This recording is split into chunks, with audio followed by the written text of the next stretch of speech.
This daily market update has been brought to you by Daily Wealth Report.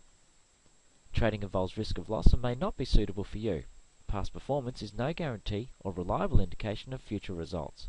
All advice and education content is of the nature of general information only and must not in any way be construed or relied upon as legal, financial, or personal advice.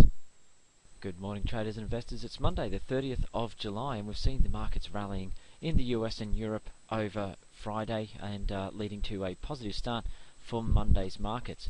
As we can see on screen here, the FTSE 100 was up 54 points, or nearly 1%, closing at 5,627. Nice strong bullish run over the last few sessions, negating the previous short-term retracement. Now that's coming back up to some previous short-term highs there, around about 5,700, so we'll just see if the buy momentum can persist into the new week. Having a look at the DAX index, we can see it's a very similar picture, strong buying activity there, closing the German DAX up 106 points, or 1.6%, so quite a stronger performance compared to the UK FTSE, and closing at 6,689. On the French CAC 40, it was even stronger yet again, and this index closed up 73 points, or 2.3%, closing at 3,280, closing at a new medium-term high, and potentially changing the trend dynamics at this point in time.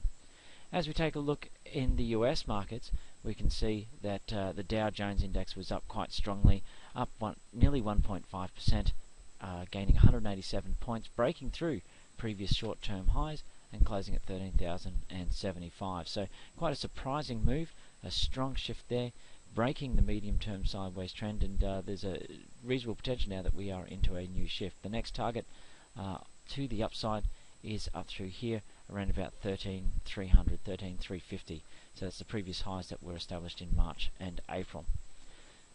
The Dow Jones wasn't the only index that rallied in the US. The S&P 500 was also up. It was up 25 points, or 1.9%, closing much stronger than the Dow, and it too has broken through some previous short-term highs.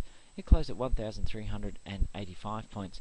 And the Nasdaq index in the US, the technology-driven index, closed 64 points up, or 2.2%. So a return of buyers in the technology area after having found some weakness from earnings in Facebook and Apple midway through the week. So the Nasdaq closed at 2,958 and is soon going to be testing this psychological 3,000 level, which was the previous highs in that sideways trading range.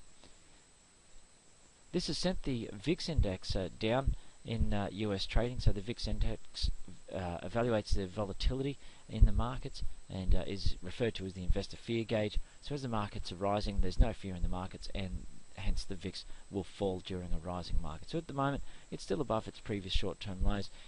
These levels down around 16 through to 14 would denote a relatively sound bullish market. So if it's back down to around those levels, then we're clearly in a bullish market, well, on the short term anyway.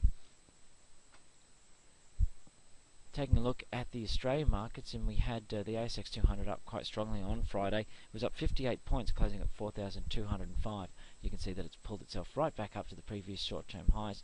But as we look at the SPI futures ahead of market open today, following that positivity on Friday in Europe and the US, the SPI is up 47 points ahead of the opening bell. So that is going to have a strong influence on the ASX 200, and that shall see it gapping up above the previous short-term high and gaining some positive momentum to really shift this slow trend that we had before. We were establishing this as a somewhat of a sideways trading range, but clearly now that we're breaking up to the upside, that has a lot more momentum behind it.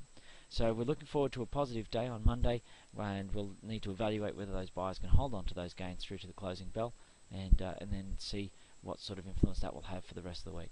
And that's our update for Monday, the 30th of July. We look forward to giving you an update again tomorrow.